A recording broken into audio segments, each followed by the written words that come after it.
Well, would you believe we're on the campus of the University of Georgia, and this month I'm hanging out with a colleague, Dr. Jim Affolter. Good to see you, Doc. Good to see you, Nick. You know, we're here on campus in the Latin American Ethno-Botanical Garden right here in the central part of campus, and we're studying together with students on this campus with professors like this, the benefits that plants can provide from a medicinal standpoint. Now, Doc, what makes a plant medicinal in the first place if you're interested in home and trying some of this? Good question. 99% of the time, Nick, it's the chemistry of the plant. You know, it's the chemicals they contain. There are some plants we value, you know, because of their texture, maybe as bandages, something like that, maybe for fiber. But basically, it's usually the chemistry.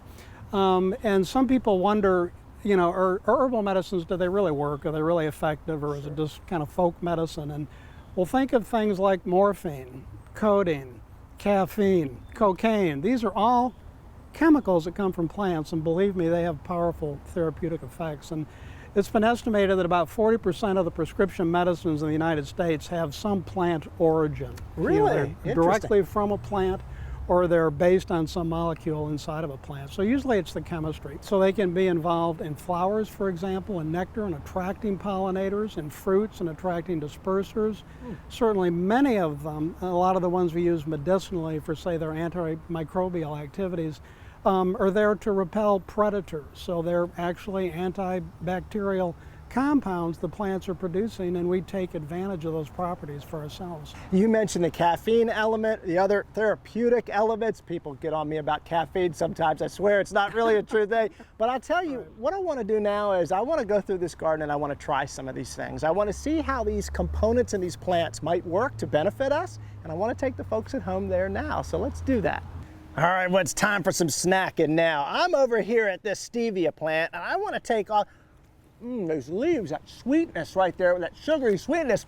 And Paul Duncan is here with me. Paul, Associate Director of Latin American Studies Program at UGA. I'm eating up your teaching tools. That's okay. Talk to me about this, guys. This sugary sweetness, how can this benefit us? Well, I mean, this garden exists here at UGA to teach people about the innumerable number of plants from Latin America that all of us take for granted, but that are all throughout the country. And one of them is stevia, and stevia is used as a sweetener. It's been used by the Guarani in Paraguay and indigenous people from Paraguay for hundreds, if not thousands of years. And so, of course, now stevia is found all over the world as a natural sweetener. So I can just put that in my coffee or tea, and people do that? Absolutely. Okay. It's a wonderful addition to a coffee cup. So I'm all sweetened up now. What do we got right here? How can this potentially help me? All right, so this is a perennial marigold. Okay. This is called Tagetes lucida. Okay. It's called pericon in Mexico. The really cool thing about this, for any of you folks from the Southeast or Georgia, it's a perennial. It comes back every year, dies to the ground and comes back. This plant, if you've tasted it already or smelled it, has a very strong black licorice sort of scent. And this is used in Mexico and Central America for stomach issues. So sort of like chamomile, when you have an upset stomach, this plant will actually kill stomach microbes that can cause you to have to run to the bathroom when you don't necessarily want to. But it's a wonderful plant that actually helps us medicinally. Wonderful. I feel better. I'm sweetened up. My stomach's feeling great. I'm over here now. How can some of these plants help me? All right, so this is hibiscus. Hibiscus is actually not native to Latin America, but because of the Columbian Exchange, where plants from the Old World went to the New World and vice versa, everybody in Mexico and Central America thinks it's from Latin America. But this plant is absolutely wonderful. They make a tea out of it. Called Rosa de Jamaica. I've heard of that. And it has all kinds of uses beyond that. It's used for high blood pressure. It's loaded with vitamin C. It's a very cool plant. And what part? Is it the buds or the leaf? How are they using it? And so if you get up close enough, you can't quite see them yet, but that's the flower coming out. Okay. And it's the calyx, or the base of the flower, that's used to make the tea.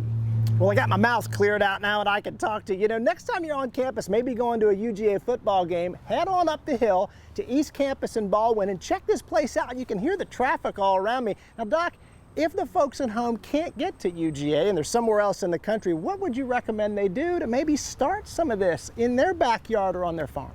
Great question, and you know, that's one of the beauties of medicinal plants and herbal medicine, is that these are plants you can easily obtain and you can grow in your own garden. And frankly, a lot of them are better if you can harvest them and you use them fresh. You know, go out and collect some peppermint leaves and make a tea out of it. And you know, and honestly, that's one of the beauties, one of the great things about these plants, and what prompts people to try herbal medicine is that you can sort of self-medicate. You know, if you have problems that you just want to try a gentle medicine and see how it helps. It can even be things like back pain or indigestion.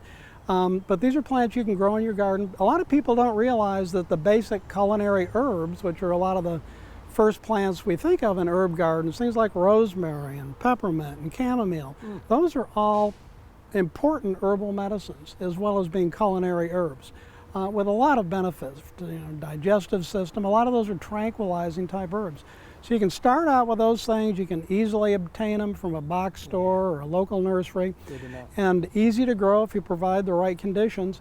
And then if you are interested in trying some more exotic things, even plants like we have here in this garden, contact your extension agent. That's always a great source. There you go. Absolutely. And then, of course, a lot of things are available on the internet these days. You can get living plants, you know, tremendous variety. So you can get as deeply into this as you want, and obviously a lot of the fun of it is growing them and getting to know the plants. Absolutely, and how it works with yourself. Well, Doc, thanks so much for today. I so appreciate it. I learned a lot. I'm feeling even better now that I've eaten some of these things. Well, while you're online learning a little bit more about these, hop on over to the Farm Monitor Facebook page. Check that out. Check out the Ranger Nick Facebook page. See what I got going on. And until next time, as we always say, Doc, for the Farm Monitor, I'm Ranger Nick, reminding you, as I always do, that enthusiasm is contagious. So pass it on. Y'all, thanks so much for watching. We'll see you right back here again, this time next month. See ya.